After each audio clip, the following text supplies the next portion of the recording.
Y'all ask me barber questions and life questions, and I'm here to answer them while I eat. While we're eating, we're gonna do, I think you guys have probably seen them, a lot more of the spicy noodle challenge trend going around. But we grabbed the pink package. I'll pop it up right here. I've tried it. It's definitely good, but it's definitely spicy. That's not the only thing while we're eating. I know you guys can see it. Wingstop. We end up grabbing some tenders, some fries, and obviously you can't forget the ranch. Before we start asking these questions, I have two special guests that are going to be a part of this. I'm going to let them ask me the question. So drum roll, please. Welcome to two guests. We take a couple bites and I'll start with the simple questions before we take out the real questions that I have jotted on my phone.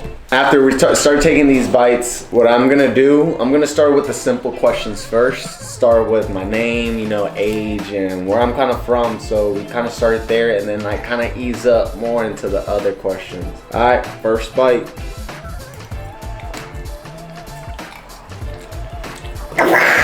The first bite is good all the time, but as you keep eating, the spiciness just starts feeling a little crazy in the mouth,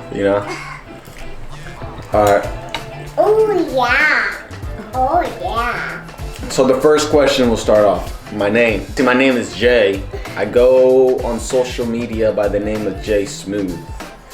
And how old I am, I'm 26. I just turned 26 before the new year.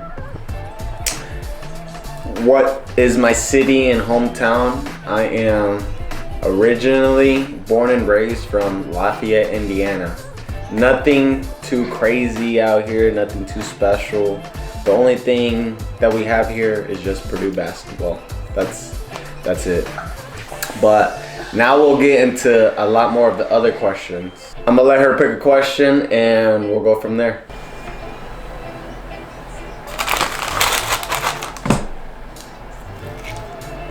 Ooh.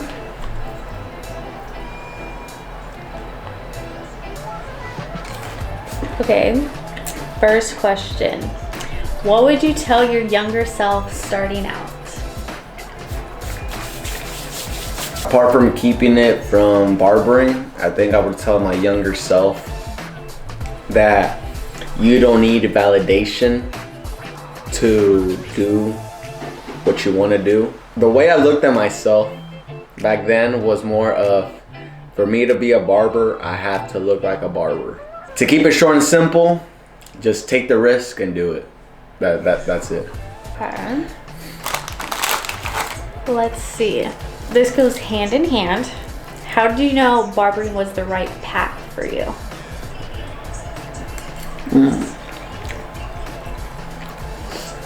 How do I think it was the right path for me? Like, what was your realization that that's what you were meant to do? Once I found my purpose through it, was a lot more of, so I've always had that thing in me that loves to give back to people because I don't like people feeling like they're feeling missed out. So I think I found a purpose in giving back just by seeing everybody else's reaction and the way it made them feel. So that's how barbering grew bigger than keeping it just cutting behind the chair all the time. Oh, here's a question I see. How do you deal with friends or people who support you but can't afford your cuts anymore? Well, if you're new to my channel, something I slacked through the journey is I didn't document how I became this $80 barber. Honestly, for me, building a demand and being grateful with obviously building what I'm trying to create, right? And allowing me to charge this crazy amount for a haircut. My friends not being able to afford it, honestly, as long as I have their support and everything, I truly, that goes beyond anything. Like, I feel like you don't have to come get a haircut for me to notice the support that I'm getting from you, you know? And honestly, support goes a long way rather than just money. Money is great and everything, but money's not the answer. So I would rather want the support from my friends and family and everybody else.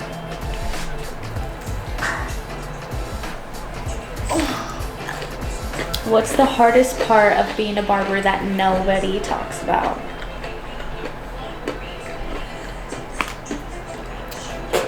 I know a couple.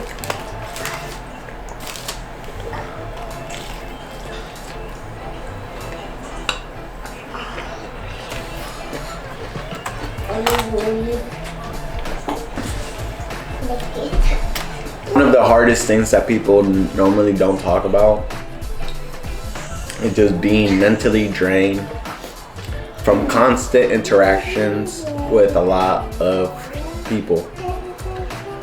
And honestly, you might see that on the other side and be like, well, it's easy, all you have to do is just talk. But it's more beyond that. So, you know, people come in the chair and actually talk to you, like almost in a way as like I'm a therapist, and it's great to be in that position, to be able to help and give advice. But at the same time, it just stays in here and it can't go out there because I don't want to be sharing everybody's information, you know? But that's one thing you also have to learn, and learn how to like disconnect from everything and realize that everybody's problems is not your problem. But that's one of the toughest things that a barber could deal with, you know? Okay, what makes someone a good client from your point of view? But I think it's pretty simple, just being clean, showing up on time, and knowing what you want. It's not that hard to be a client, it's pretty easy. And you don't have to tip to be a good client either. You're already coming and paying for a service. That's all that matters. This is getting spicy. Put this chicken in this ranch. She's going crazy. Okay, would you say it's better to work in a shop or have your own studio?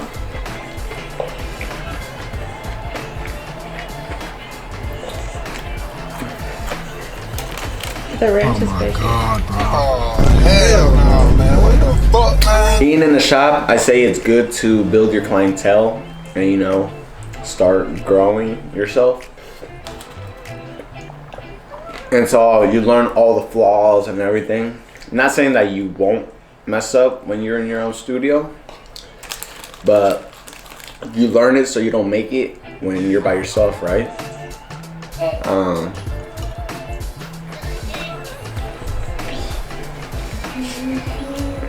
And I personally think a studio is a lot more for somebody that has their client base and wanting to do more,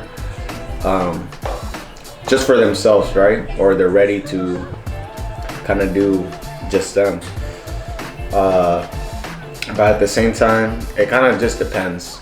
If you're beginning, I recommend a barbershop. But if you've already been in it and you're set like you're bringing good income in that you can afford being on your own and have your own clientele that you're not gonna be stressed out, I say go in the studio.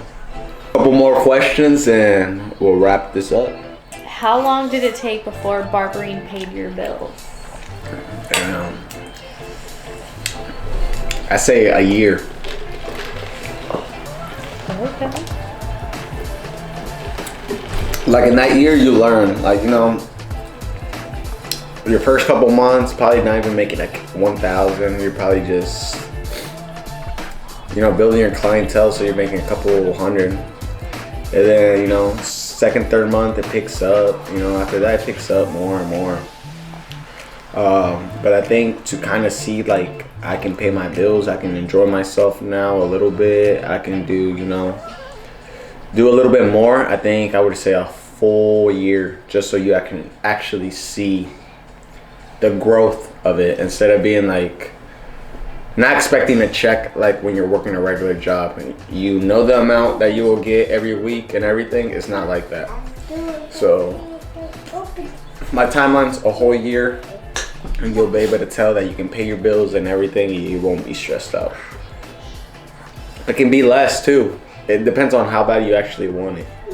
How important is Instagram/TikTok for barbers right now? I'd say for any business, not just barbers, is really important. The amount of reach you can get for people is so crazy. And I used to be the guy that would never believe in that stuff. Like, oh, these people might be buying their followers, this, and the third, right? But I've invested into mentorships that could help me with social media guidance. And it's helped me so much. Just learning how to guide myself on social media. But I would say it's definitely important. You can grab so much attention. It will definitely help you boost and grow. And you can grow in the max of 30 days just by posting consistently. Or, you know, sometimes it takes a couple, depends on the niche and what you're trying to, you know, follow. One more question and we'll wrap it up. Let me pick one. Okay, you pick one. I was like, I was gonna ask the mom one, but I was like, I don't know. The mom one. Here. Will you retire your mother? I think that's everybody's goal, right? But hopefully, whatever I do in my life, I'm able to retire my mom or allow her to give her the opportunity to work for me. And what I mean by work, I don't think of it like, oh, she's gonna have to clock in and be working. Nah, working is gonna be something else. Maybe like watch my kid. I don't know, just simple things to do, but you know, work for me in a way. That's what I think retirement would be for her. Actually, I'm gonna make this the last question. Do you like cutting close friends or out of town people? I really don't have a preference, honestly. If you're in town and coming to get a cut from me, I really appreciate you. If you're out of town and making the drive, I still appreciate you just for believing in me. And by that, and giving you a transformation of making you look how you want to look. And I like everybody the same, so I don't really have a preference. That's gonna wrap it up for today's video. Thank you guys for tuning in and asking me questions and allowing me to make this video. So yeah, tune in for another video the next following week. Remember, it's your boy Jay Smooth. Keep a good mood and stay smooth. Peace. Peace.